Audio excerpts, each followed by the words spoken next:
प्रणाम गुरुदेव। प्रणाम। मेरा नाम मनीष मिश्रा है, मैं हुगली वेस्ट बंगाल से आया हूँ जी। मेरा प्रश्न ये है कि अगर प्राणायाम को कम करके कुंभक की मात्रा बढ़ाई जाए तो क्या उससे साधना में कुछ विशेष लाभ होगा? जी, मैं तो कुंभक बढ़ाने पे ही ज़्यादा ध्यान देता हूँ। और गुरुदेव, क्या आंतरिक कुंभक और बाह्य कुंभक एक ही तरह से कार्य करते हैं क्या? एक ही तरह का थोड़ा और स्पष्ट करें, आपका कहने का अर्थ क्या है? मतलब अगर कोई एक करें तो उससे हो जाएगा ऐसा या?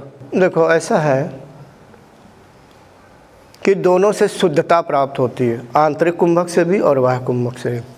है क्या, जब हम अनुलोम विलोम बताते हैं तो शुरुआत में सामान्य रूप से 2 स्टेप का, यानी श्वास लो, गहरी श्वास लो और फिर छोड़ दो, पूरी तरह से पेट पिचका के जोर लगा के छोड़ दो, 2 स्टेप का।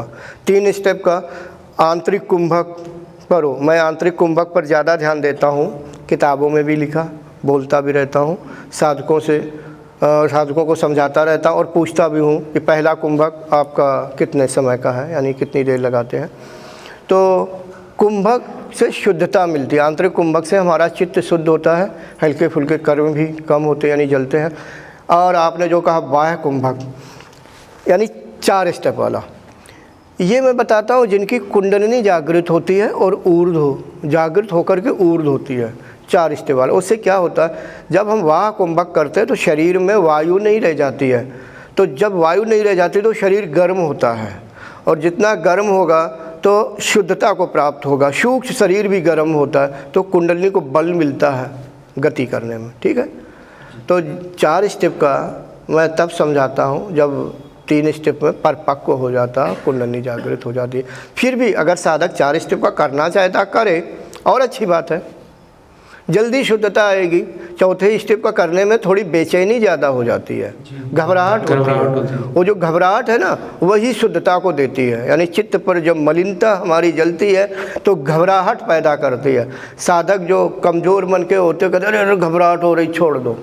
और जो कठोर मन के और अड़ियल टाइप के होते कहते घबराहट होने दो, पसीना निकल रहा, मन घबरा रहा है, तो फिर वो जलन होती है, यानी अंदर गर्मी बढ़ती है। ठीक है। हाँ, बहुत थोड़ा मैं बता दूं, बहुत से साधक ये सोचते हैं कि कहीं ऐसा ना हो प्राण अटक जाए, बाहर ना निकले। ऐसा नहीं होता है कभी भी। प्राणायाम यानी श्वास रोकने से मृत्यु नहीं होती है, हो सकती है। ऐसे अगर श्वास रोकेगा, मन घबराएगा, वो छोड़ देगा। हमारा कहने का, कुछ लोग कह देते अरे प्राण को ज़्यादा मत रोको, नहीं तो कुछ गड़बड़ ना हो जाए। ऐसा नहीं होता। जब ज़्यादा घबराएगा साधक खुद ही, यानी अभ्यासी खुद ही छोड़ देगा। अब कितनी घबराहट वो महसूस कर पाता, हालांकि ये हठ योग के अंतर्गत आता है। और जो सरलता से चलते हैं वो धीरे धीरे थोड़ा मार्ग लंबा सा हो जाता है, कम मतलब थोड़ा उन्हें ज़्यादा समय लगता है, क्योंकि चित्त में देर में शुद्धता होती है। और जो हठ का प्रयोग थोड़ा कर देते हैं, और मैं भी प्रेरित करता रहता हूँ, तो जल्दी उन्नति होने लगती है। थोड़ी कुंडलिनी में उग्रता आती है, शुद्धता आती है। लेकिन साधक को परेशानी भी और संयम भी ज़्यादा करने पड़ते हैं। और एक और है कि जो हमारे शरीर का वलय, यानी साधक के शरीर का वलय है, वो तेज होता है, ज़्यादा गति देता है। तो ऐसा समझो कि चुंबक समझो उस वलय को, चुंबकीय बल भी बढ़ता है तो दूसरा की गंदगी भी नज़दीक खींचता है।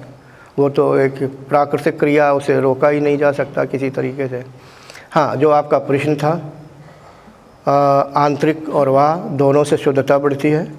वो वाह कुंभक वाली जब हम 3 स्टेप की परिपक्वता को प्राप्त होते हैं तब सिखाते हैं, अथवा जब कुंडलिनी जागृत होकर के ऊर्ध्व होती तब सिखाते हैं। साधक अगर जो करना चाहे तो शुरुआत से भी करे, उसमें कोई खराबी नहीं, बल्कि अच्छाई ही है। जी, धन्यवाद। प्रणाम। प्रणाम। Thanks for watching. Remember to like, comment and subscribe.